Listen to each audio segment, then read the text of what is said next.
шинэ үг хуудас руу орвол таны үүсгэсэн шинэ үгсийн бүлгүүд харагдана. Энд та өөрийн хүссэн сэдвээр шинэ бүлэг үүсгэх боломжтой.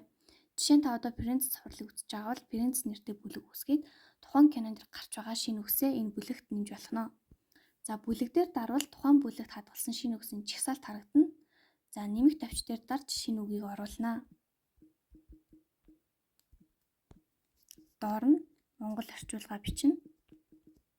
За үгийн төрлөө сонгоод доор гарч ирэх жишээг үйлбэрүүдээс сонгож болно. За эсвэл та өөрөө тухайн үгийг хаана ямар үйлбэрт харснаа бичвэл чэйжлэхэд илүү амар болдог.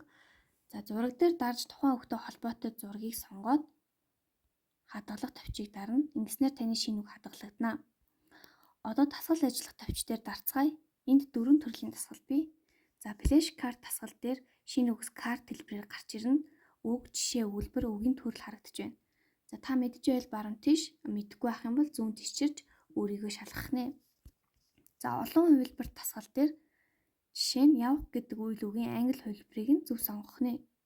Сонголтууд нь зөвхөн таны оруулсан шинэ үгсээс бүрднэ. За хоосон зай нөхөх дасгал дээр таны оруулсан жишээ өгүүлбэрт шинэ үгийг нөхөж бичнэ. Үгийн утга нь тусламж болон харагдаж байна. За дараагийн дасгал бол зурагтай тохируулах. Энд та үгийг зөв зурагтай нь тохируулж харгалзуулах нэ. За хэрэв та эдгээр дасгалуудыг алдаагүй тогтмол хийж чадах юм бол таны шинэ үг автоматар сурсан төлөвт шилжинэ.